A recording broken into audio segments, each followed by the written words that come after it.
So the first thing we're going to cover is this first number here. When you're looking up codes and stuff like that, this is the title number or the section of law. So if you look in the U.S. Code, we have all these different titles or chapter headings or whatever. 28 is the first one we're going to be looking at, is right here, judiciary and judicial procedure, right?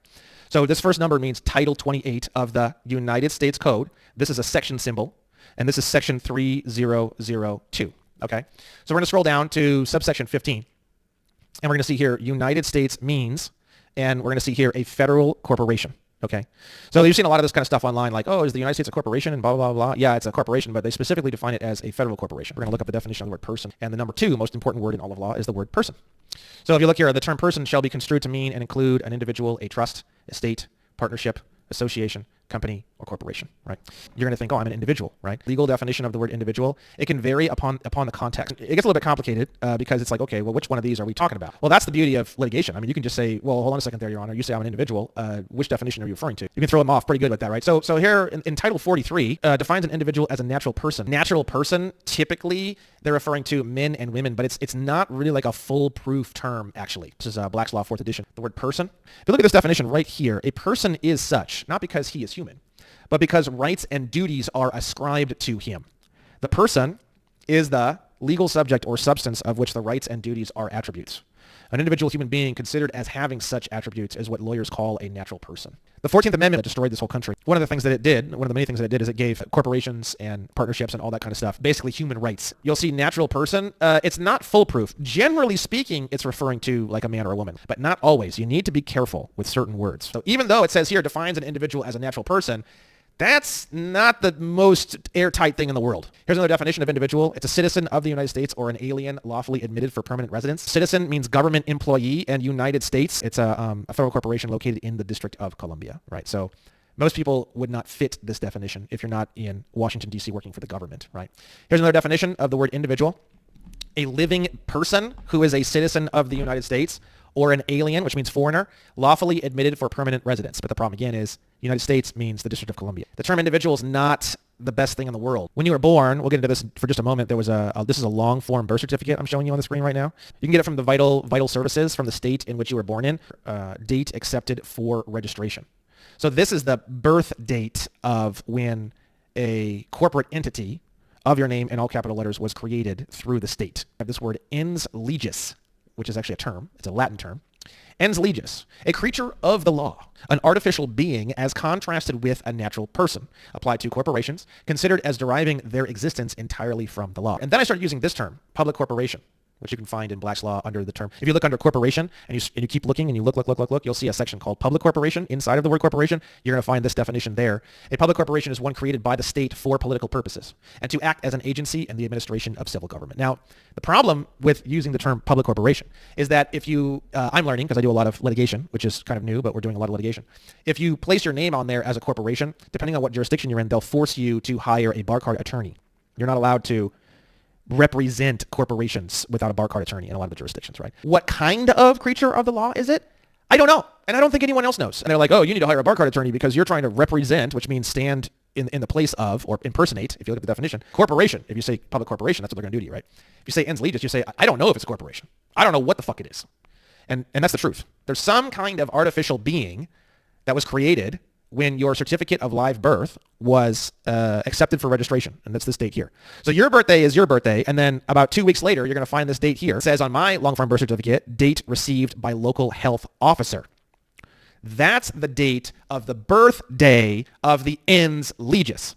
So you have two different persons and there's two different birthdays. The social security number is not attached to you as the man or woman. It's attached to this ens legis. That's why all your bills and your social security card and everything you get is all with your name in all capital letters. It's all attached to this ens legis. It's got nothing to do with you. So the word citizen, we're going to cover it. A long time ago, 150 years ago, it meant just a non-government worker, someone who's not in the military. Somebody who's not working for the government, not in the military, is basically the old definition of citizen, right? And then around 1871, when the whole government was incorporated, which at that point, the word citizen became a government employee. And you don't need to get paid to be a government employee. It literally says in a lot of the definitions and stuff that like compensation is not a part of you being an employee or not. Ever since 1871, citizen means government employee. A government employee isn't necessarily American. The word citizen is pretty gnarly. You should definitely be very careful with that word. Public is another really weird term.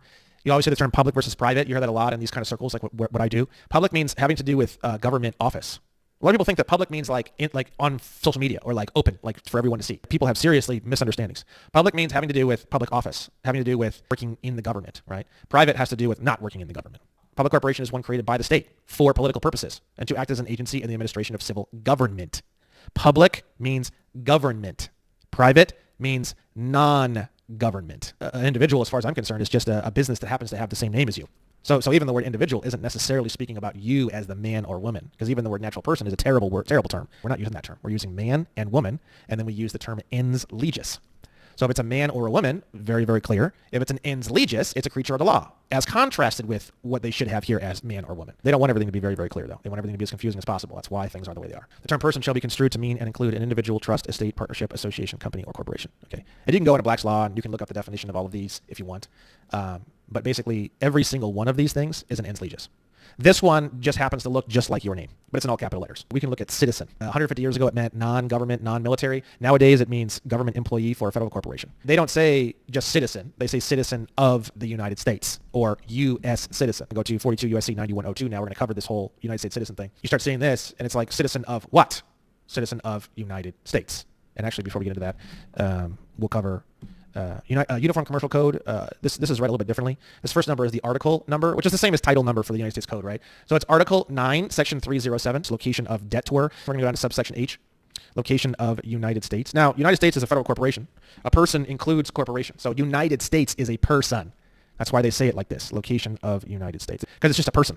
It's like saying location of Jim Jones. Location of Jim Jones. Location of United States is the United States is located in the District of Columbia. Now the question is, where in the District of Columbia is United States, this person, this corporation, located? I've never seen any additional information that shows where this person, this corporation called the United States, is located inside of the District of Columbia. It's somewhere in there. You could drive around D.C. all day long, and you'll never know if you're in United States. You'll never know. How would you know? I have no idea. There's only one way you can get there, because there's no way to get there physically, because this doesn't have a physical location. This term, United States citizen, right? And we're going to look up citizen. One who, under the Constitution and laws of the United States or a particular state, is a member of the political community owing allegiance and being entitled to the enjoyment of full civil rights.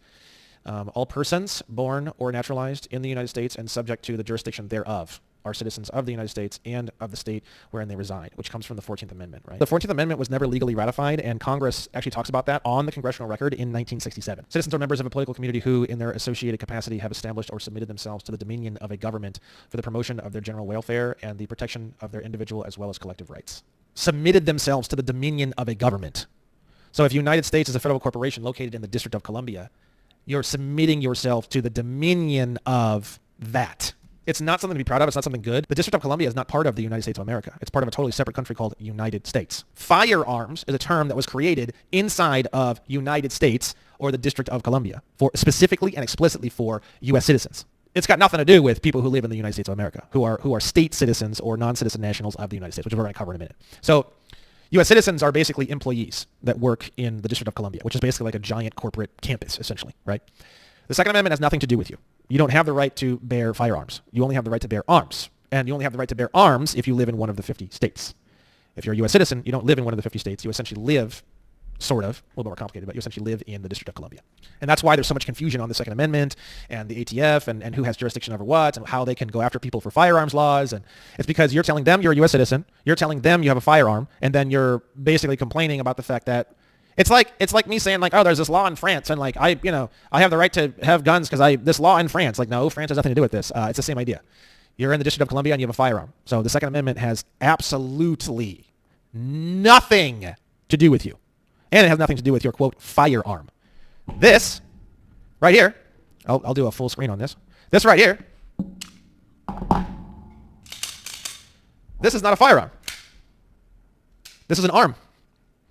I am not a U.S. citizen. I am a non-citizen national of the United States. The biggest bang for my buck.